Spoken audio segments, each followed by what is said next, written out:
Hey, before we get going into the video, I just wanted to once again put out the word out there for anyone who's interested. I've got copies of my Masters of the Universe fan comic. It's 6 volumes showing you right here in front of you. All of them are graphic novel sized, 80 pages minimum. The final volume was like 130 something pages. It's a fan comic I've been working on for years, and I finished it up just last year. And I was promoting it on my channel before the regular videos for a while. Then I ran out of stock on some of them, and I had to get restocked on it, which I have. So I've got copies of all of these available. If you're interested, hit me up on I got links to my Instagram. You can find me on Facebook.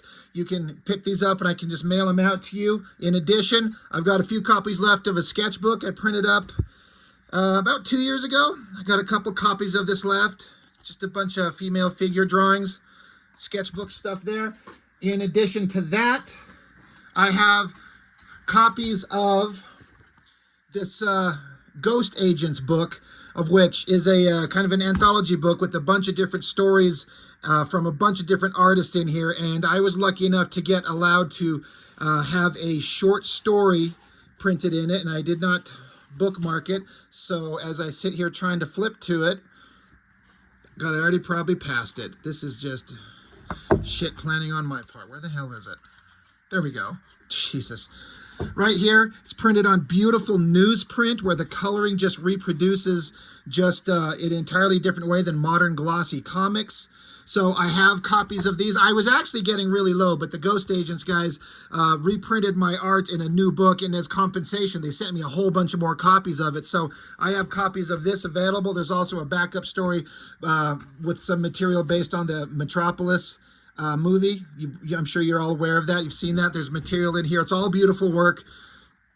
So I can't recommend this stuff enough from these other artists and creators, but I have work in this one. I've got my sketchbook, and I've got my Masters of the Universe fan comic. So if you're interested, let me know, and I can get you copies of them, and we'll call it a donation to the channel. And that's all I've got for now, so on to the video. Hey, thanks for joining me. Who remembers the Red Star?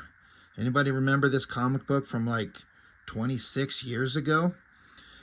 This thing had all but left my memory, and flipping through my boxes, I ran across this big old pile. I'm like, oh my God, do you remember this thing? Sorta, kinda. And so it's kind of an interesting thing to look at and see if it kind of holds up. I remember this thing was very much, it was kind of being touted as a very popular thing at the time. It was kind of a big deal. I can't remember 26 years ago why it was a big deal specifically. There are things artistically going on inside this that at the time were unlike anything I had ever seen personally up to that point. And some of that stuff does hold up pretty dang well, actually. But also there's certain things about this artistically that I definitely, I kind of thought it was okay at the time, flipping through it. It didn't bug me. I'll show you what I mean when we get into the books. But looking at it now, I'm like, this doesn't work for me. Again, I'm just talking about me, my personal interests and tastes and likes and dislikes, like I always say. This is just based on me. This is just what I want or what I like. I think I did a little kind of a quick kind of Google search to kind of read up on this a little bit. And I don't doubt for a second that the creative teams involved in this, I believe that they were trying to create something new and unique and were passionate about it. And it was important to them. And ultimately, whether or not a thing kind of sticks with me and works with me in the long term, if it doesn't work for me, I can still understand and respect the effort put in by the creatives and what they were trying to go for. Again, to say that even if I don't like it and I don't think it works, that doesn't mean it's not any good. It just means it doesn't kind of connect with me. I do kind of remember 26 years ago reading the story and thinking the story was kind of fine. I was kind of flipping through them, and I'm like, I'm not interested in rereading the entire story. again. And like I do a lot of series, I will go through these one at a time, and we can kind of go through it point by point just to kind of, get the story from each issue. But I kind of don't have an interest in doing each one of these by themselves. I'm not interested. So I'm not going to really talk too much about the story, but the art in it is something that's interesting. And there's stuff that works really well. And there's stuff that I think I'm like, I get what they were doing, but it doesn't work with me. As you can see, there's quite a few issues here. I don't have issue 1. I think this thing had come out, and it was one of those books that just kind of was a big deal, and everyone was talking about it, and issue 1 had already come and gone. So I think I was lucky enough just to kind of come across issue 2 and just kind of go from there. So I kind of had to fill in the gaps a little bit. And there was like a 4-issue miniseries to start, or storyline, then another story, and then like a one-off story, and then like a restart of the story, something like that. But we're just going to kind of flip through them so we can see what I'm talking about when I talk about how the art kind of works and kind of doesn't. But again, just reiterating, let me adjust the camera back down here a little bit more. I feel like these guys, like I said, were really putting in effort to make something interesting and unique. I think I liked it when I was younger. I'm not a huge fan of it now, and this is kind of a perfect example. It's a combination of, to get into it, you'll see on the next pages coming up specifically what I'm talking about, but it's a combination of like computer generated imagery, like 3D wireframe models to give vehicles and backgrounds a really solid sense of like real accurate structure. And I kind of get the point of it. It's if used, like, you could just draw this stuff out by hand, but making like 3D models that you can manipulate and maneuver around and kind of choose your compositions, you could really make some really interesting stuff. But then you combine it with your own hand-drawn art. And in terms of hand-drawn art, like, I don't know if it's coming through very clearly through the camera, but this is just pencil, sketchy pencil. And so I'm kind of assuming and guessing that the artist intentionally pencils this not to be inked, because clearly it's not. It's just penciled, and then they go in and color it. And so it's got this light, very light pencil sketchy kind of look to it. And it's kind of fine, but the art itself is just kind of, there's nothing kind of dynamic or interesting. It's just kind of plain. It's a very, technically speaking, symmetrical, well-drawn female face, but it's just kind of bland. It's just kind of fine. And then the coloring itself isn't necessarily blowing me away. And then I don't like the muddy look of these rough pencil lines. Let me bring it up a little bit closer to the camera, like these eyes. Again, this is just me. But that smudgy, light, rough pencil, and then digitally coloring it, it's very, very rare when I think that stuff works. And again, I don't like it. It's not blowing me away. It's just fine. It is a pretty dynamic thing to just start out with the big double page spread of the female, I think the lead character of the book, right up front. Kind of does suck to have to if a double page spread, you're going to be a seam going right down the middle of her face, but there's no kind of avoiding that. But yeah, June of 2000 is when this was made. Copyright to creator, artist, writer, I believe, Christian Gossett, who's a guy I think has done some stuff. I think he's still around creating a little bit, according to Google, but I never heard of him before or since. But here the girl is, she's in some kind of like flying hover train thing, talking with the guy. Like, that shot of her is kind of fine. That shot of the old guy's face is not bad at all. But look at this train thing. It's like, I don't know if it's flying through the air or running along a track.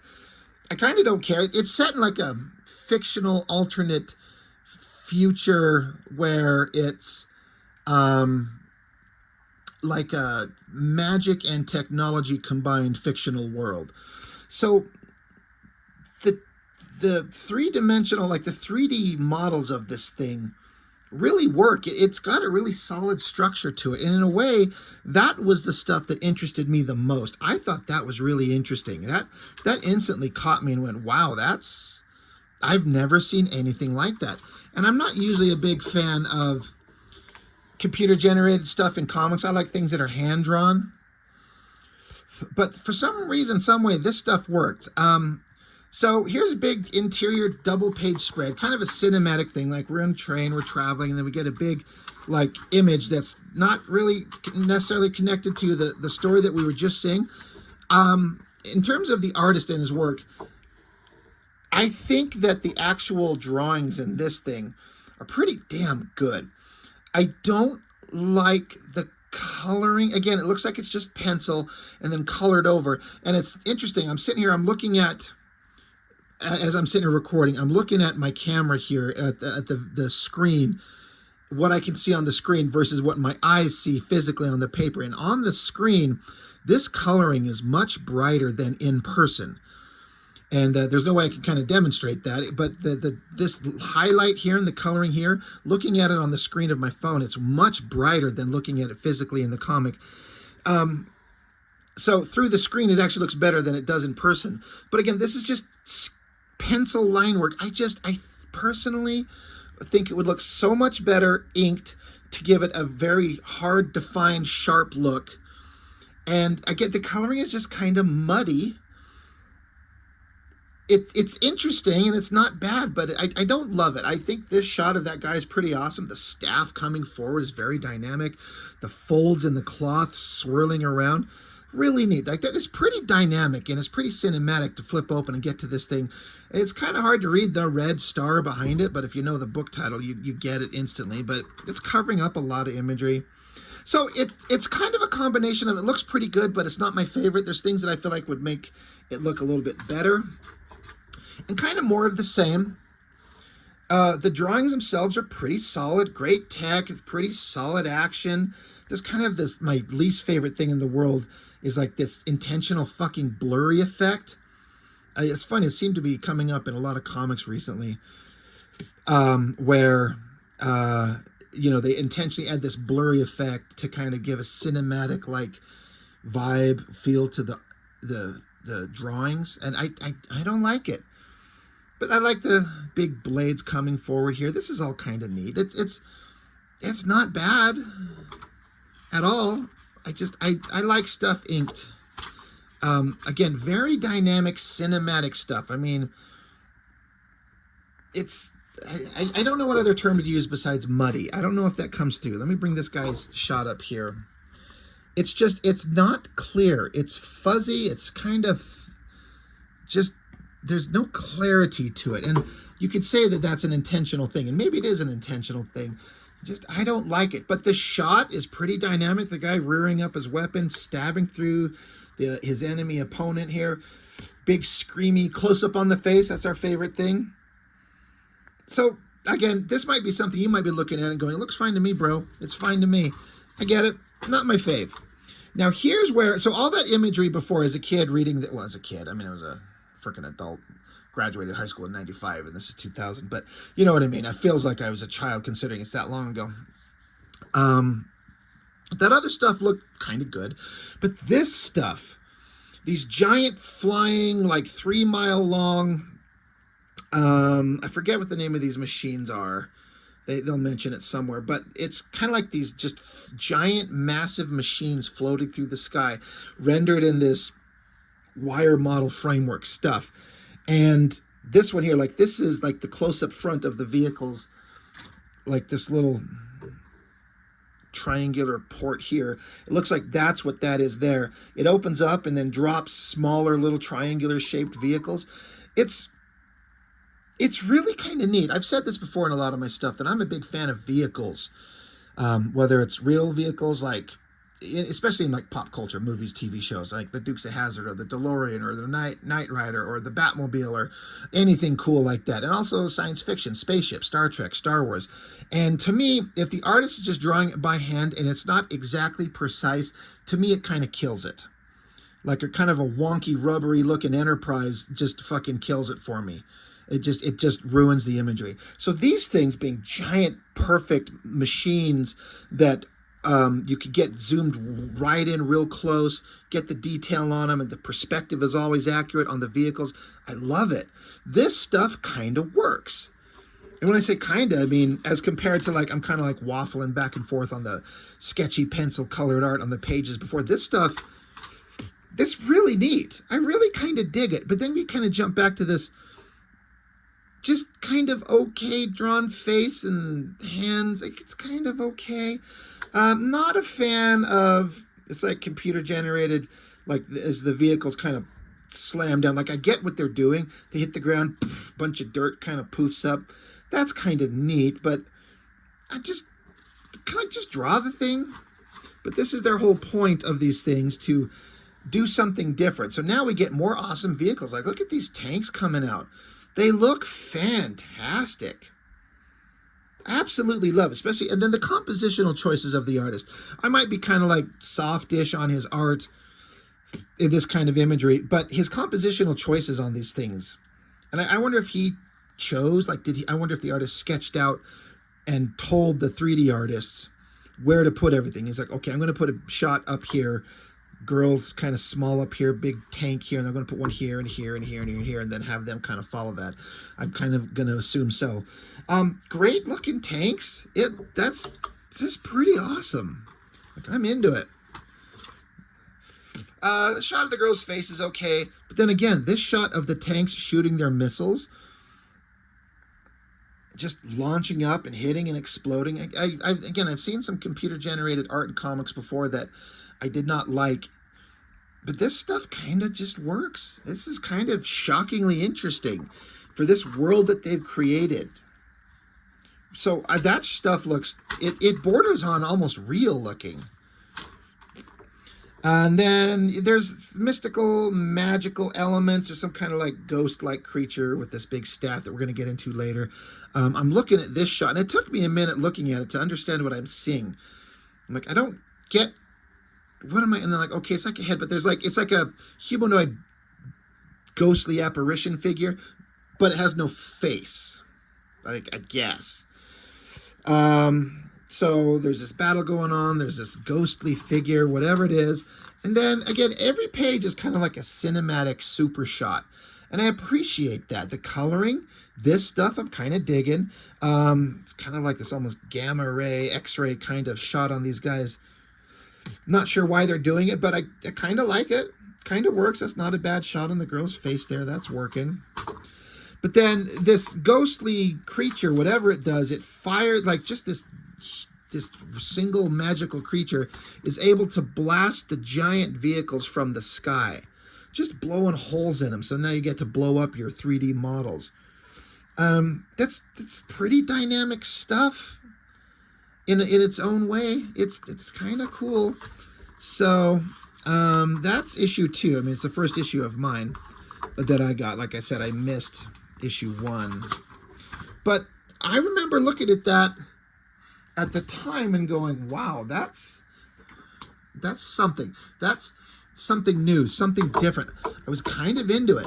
Again, now looking at it, it's still pretty interesting, but it's not my favorite. I'm not that keen on it anymore. It's okay.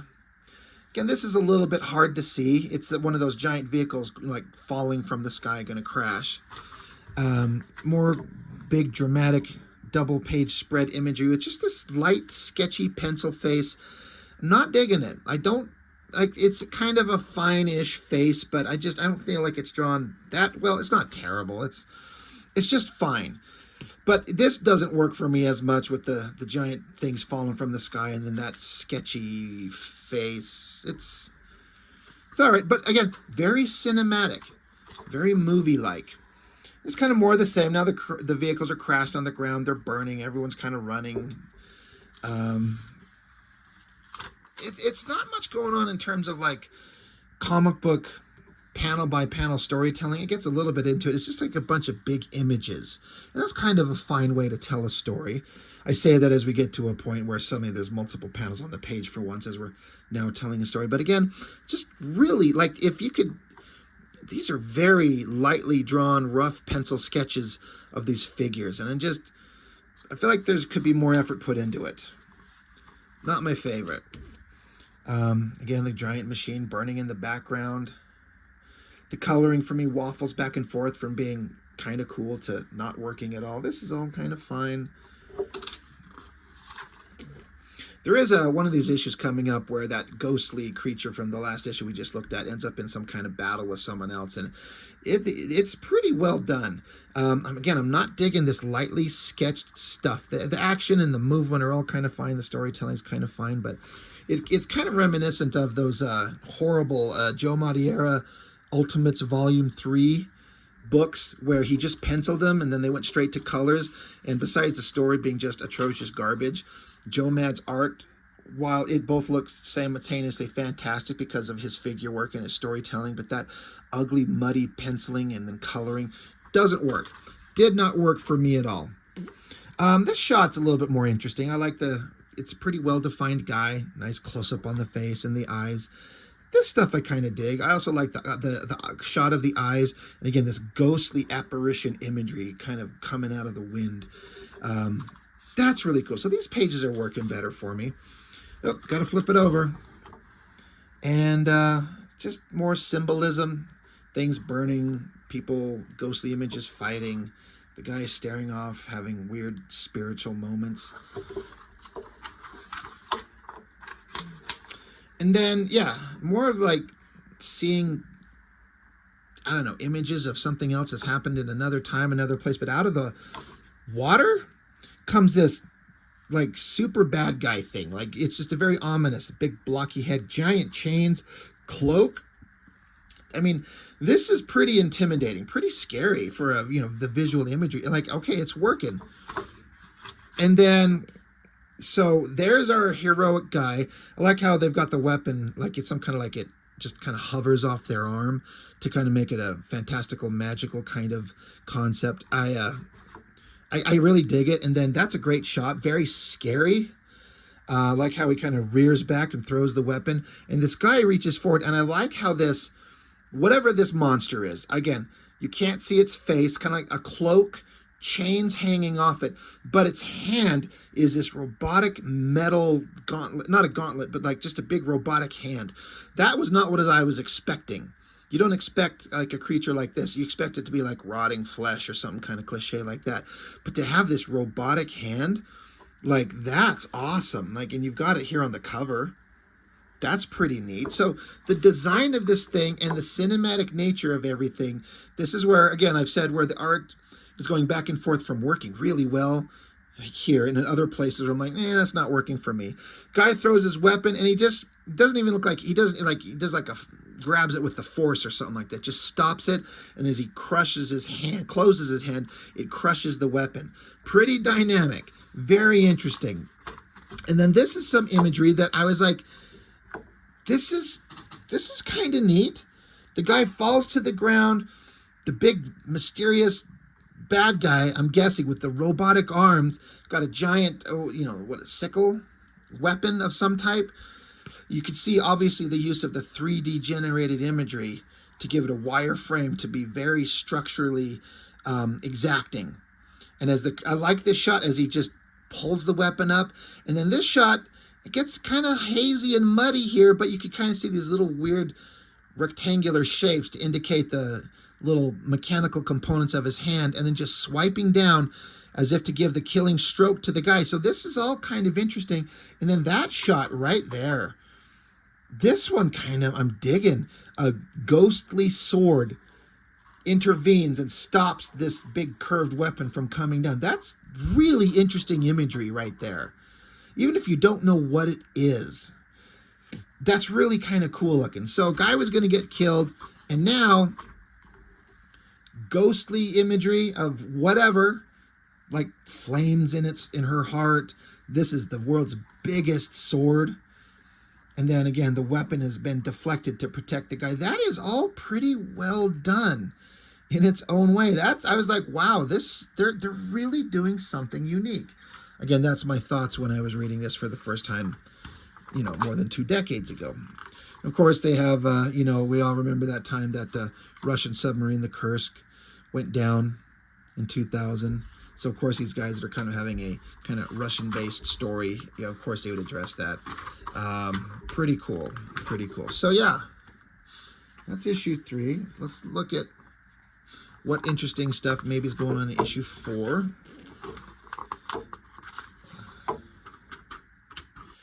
Kind of a recap in the kind of black and white insides there. This is almost looking more like more traditional comic art. Again, if this was inked, that shot of the girl right there, the line work of the cloak and the folds looks fantastic. That looks really cool. And then this shot of the guy, I mean, almost looks like this character, whatever the hell he is, almost looks like his body's just formed out of rubble from the ground. It doesn't even look like sort of a cloak up front, but now it just looks like it's made out of the earth itself, maybe. Really interesting imagery. These shots look great. I just want to see them in solid, nice black ink line, and then more clarity in the coloring. Again, this is just a personal choice. It's not killing it. It's not ruining anything. And obviously, when she kind of conjures a little magical whatever the fuck, you know, you get some color popping out. It's kind of working. And then, holy shit, cinematic shot. Big double-page spread. The red star, crystal in the sky. Angelic female saves the guy who was about to die in the battlefield.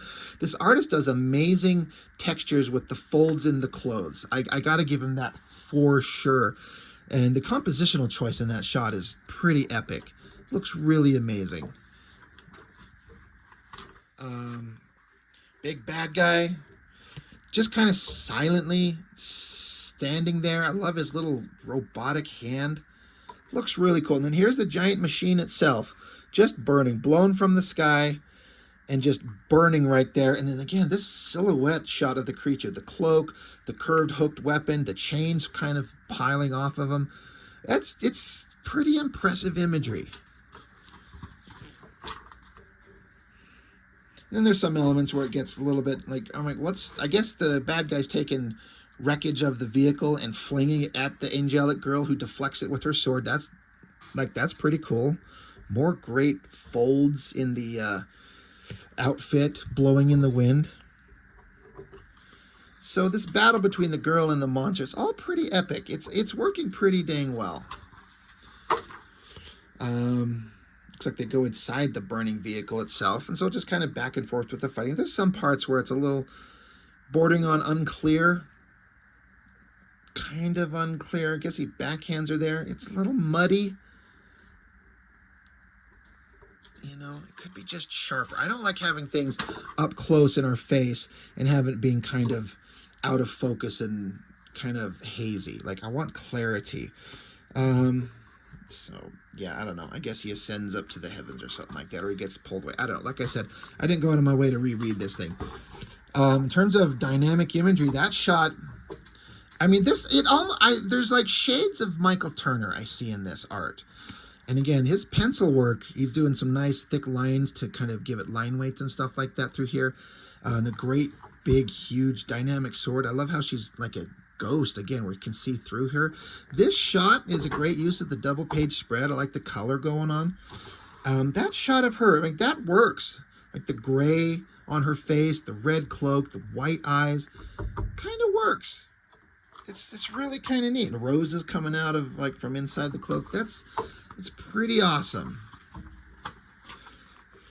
And again, there's more figures, kind of like, again, it's more like heavenly, otherworldly imagery, but it's so faded you could barely make it out. So I'm like, what am I looking at? Like, I want to know what I'm seeing. Back with, like, from issue 2, where the girl's on the frickin' train. Like, in issue 2, the first thing we were looking at was the girl on this train thing, and she still hasn't got off the issue, like, off the train 3 issues later. Visiting a cemetery. Again, it's kind of faded and not very clear. Girl making out with the guy. She's probably visiting her dead husband, remembering better times. And so now we're getting back into some art that's like, it's just kind of fine, but the coloring and just the pencil work in terms of crisp clarity is just, it bugs me. I'm not loving it. And there's a lot of words to read in this story, which is fine if it's really just interesting you. But I love the composition of that shot there. The girl sitting there, got the hammer and sickle on her back, holding the big old, you know, flag in the sky, and the compositional choices of that shot. This is where the artist, Christian Gossett, is really excelling, in my opinion. He knows how to lay out an image. And this shot of all the figures down here, the kind of destroyed buildings, again, it's got that muddy, hazy, unclear look that I can't stand, but compositionally, the shot looks pretty impressive. Really big on it. And then now we're going to focus on some young girl. Okay, well, that's the end of that storyline. Let's keep going here. Issue 5. As a cover, like, you see what it is, but it's just, I know, I'm just a repeat of everything that I'm saying here. Just unclear and muddy. Big kind of like castle fortress things. Got those giant vehicles in the sky again. Those are big, massive vehicles, and it seems like they got a lot of them. Kind of like Star Destroyer things. I like the design coming forward. It almost kind of looks like that shot reminds me of like the Sandcrawler from Star Wars, but just taken up into the sky. So yeah, I like the framework of that thing. This is kind of more of the same in terms of art. Here's a giant double page spread just in pencil, and it kind of works, but you know, it's just kind of okay. Got the figures inside the vehicles and then the interior structure of it, making it feel vast and huge. Some more shots of those things. It's just an interesting design. It's just really wild. Kind of like floating battleship, submarine, aircraft carrier combinations. Another good use of that thing you can get right in close on like the side panel of these massive ships and have little tiny human figures to give a sense of scale.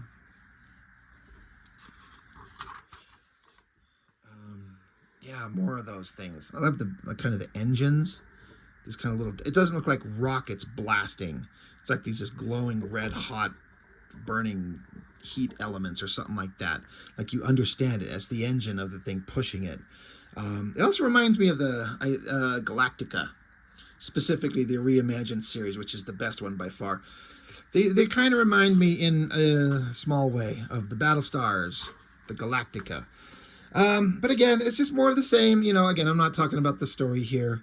There's some parts where I can see what they're doing, and it's just a little bit unclear, but it also kind of works. These giant machines can rocket down like death upon the ground. This is one of the big kind of scary things about these giant vehicles. They just float above you, then just rocket down energy and heat and can just wipe out things below them. Yeah, I don't know. Just kind of keep going. This, again, the hazy shot of the guy in the vehicle kind of cutting across his face. I see what they're going for, kind of, but I don't love it. So that's that one. Again, we're just going to blow through these just to kind of get a glance at all the artwork in these things. There's that young girl from 2 issues ago. That's kind of a good shot. I got to give it to the artist. Kind of the anatomy on her long, kind of skinny legs, the folds in the giant coat that she's wearing. Really well drawn. There's our cinematic double page spread. A little bit more color. There's been a lot of like hazy fog, monochromatic, apocalyptic, kind of ugly world that they're living in. This one suddenly got a little color in it. And the coloring, you know, those issues before probably fits the setting a little bit better. But I don't know. Suddenly, it just suddenly stands out. It's just there's a definitive kind of difference in the look. A little bit more color. I mean, look at this. Just color everywhere. So I wonder if they changed creative teams. I guess I could look and you know, pay attention. But we're just flipping through these. And it's not even exactly like panel by panel storytelling. It's just more like images with text around it. It's still comics. It's fine. But they're not exactly leaning into, we're trying to do sequential panel storytelling as much as just telling the story through images, just big, simple images. It works. It's not really a complaint. It's just a choice. There's more of those giant vehicles. Looks like they even added more detail into this wireframe model. We get all these little tiny dots of light up there, which to me indicate lights. And therefore, if those are lights, like a bulb, like you got lights on the outside of your house, or, you know, it kind of gives you a sense of scale. It makes these things even more huge, like just massive beyond explanation. Just makes them massive, and it's pretty cool. Yeah, a lot more color. Yeah, not thrilled with that. That's a big face on a big page. I wonder if it was a smaller drawing and they blew it up. Just hazy, muddy. There's a city street wireframe model work going on there with the guns, the tanks, the buildings. Gives a real sense of scale and distance. But yeah, it's colorful. Suddenly, could be kind of hard to follow if you're not really adept at reading comics. You might be like, where do I even go? Hopefully the lettering leads your eye through the page. It's kind of a version of an AK-47. I used to own one of those, and man, they were fun to shoot. Holy crap, was that fun. Loved it. And again, the art here, like, it's starting to look a little bit more traditional comic. That muddy, ugly look that I'm not a big fan of, it's kind of disappearing a little bit through here. It's a little bit more clear, colorful, bright. This spread works pretty well. On to the next. I don't know where we got. Good Lord, there's still 4 freaking issues. They pumped out a lot. Again, this is almost looking like an animation cell.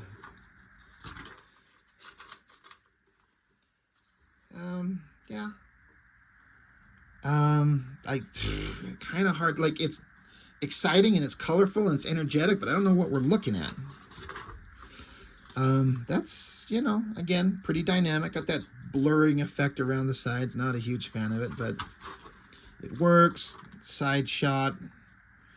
Big cityscape with the wireframe models again. It's kind of fine. It's not the USSR, it's the URRS. This is different. This is not the Russia we know.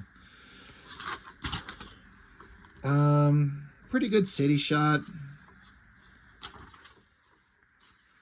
I like that they let the visuals carry the story. I know I say that a lot. There's some pages where we've been flipping through these where obviously there's a lot of words everywhere. Just lots of words. Just nonstop all over the place. But then it kind of simplifies and just lets the visuals just kind of carry you through the adventure. And I'm more of a fan of that. But in terms of the art, it's kind of basically maintained the same quality, but it's gotten a little bit less interesting here and there. I'm not that kind of enamored with it. There's a good shot, like this foreshortening of the shot as the girl jumps up with the hook weapon, the sickle, right, to hook onto this thing and grab on, like the body coming forward, the big foot here up front. Great shot. And then again, just more silent pages of this girl just trying to survive whatever the hell's going on. That's a really dynamic shot with her paper. I guess she's losing this paper, so she hooks onto it to grab it.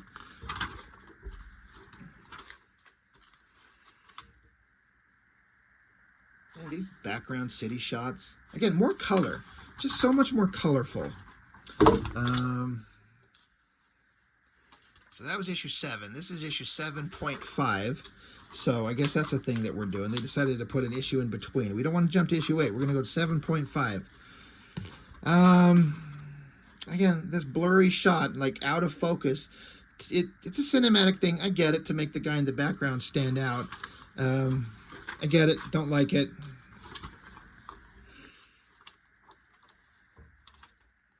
It's pretty dynamic. Like I said, I can see some of this artwork. I said earlier that some of it kind of looked like sort of reminiscent of Michael Turner. I can still kind of see that. I can kind of see like a Top Cow art type artist going on here. Who is who is drawing this? I feel like it's not the same guy. I hate it when they don't put the credits. Good Lord. Holy. Yeah. Christian Gossett, creator, artist, writer, digital painter, other people. Well, either way.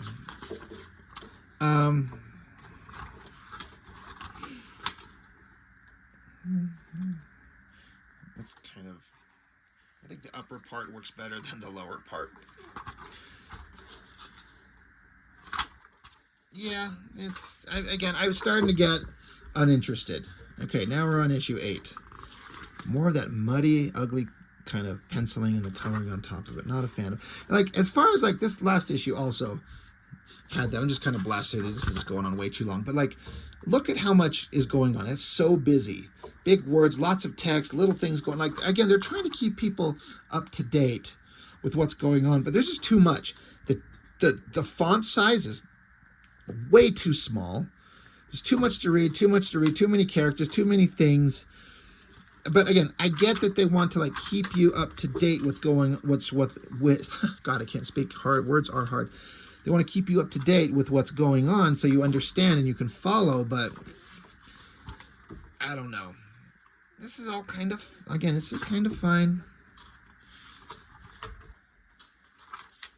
Yeah, I remember thinking by this point in these books, I was just kind of getting done, and I'm kind of done flipping through these. Even the art isn't carrying it in the same way.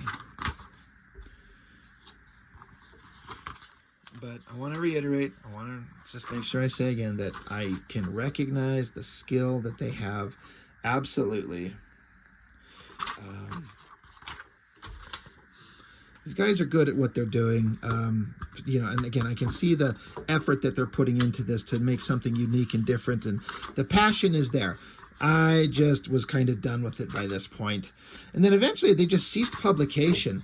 And I never heard anything from them for a long time. I think my Google search showed that they released a new issue as recently as 2008, which is not that recent. I just thought this was done like from the 2000s. This is kind of interesting. Those giant vehicles again, the lightning bolts coming down. Pretty detailed, exciting stuff. These giant vehicles falling from the sky and exploding. That's pretty awesome. That right there. Look at that giant thing just falling from the sky. I think that's all these vehicles do. They just kind of float in the sky and they get shot down and blow up. It's kind of all they do. That is a lot of words across the top of a page and on the bottom of the page. I'm like, nope, not reading that. Fuck that. Fuck you. Fuck them. That's pretty, like a lot going on, and it kind of works. It's kind of neat. Holy shit, look, someone became Iron Man. Hell yeah. I'm done. I'm done. Done. Yeah, don't know whatever happened with these guys, where they ever went, why publication became so erratic. Whatever the case was, I don't know. It was a big deal for a long time, and I was into it for a bit, but not so much anymore. But it's just, my tastes have changed, and it's fine. I'm not thrilled with that, but I thought it was an interesting to look at. They're doing some really fun stuff. They're doing some interesting things that were very different from everyone else, and you have to respect that. I will say that. I want to make sure I shout that out, to say that it's very clear that they were trying to do something different, and they were reasonably successful from what I understand. Like, again, my memory of this thing is that when it was being published, it was pretty popular. People were talking about it. It was kind of a big deal for a while, but then it just vanished for whatever reasons, and that kind of sucks. But, you know, good effort on their part. It's, you know, you either kind of like it or you don't, but I don't know. That's all I got for this. Just wanted to show a different thing that I don't know that many people may have seen or even remember. But pretty interesting stuff, all things considered. So that's all I got for now on this one. Thanks for joining me. I really appreciate it. See you next time.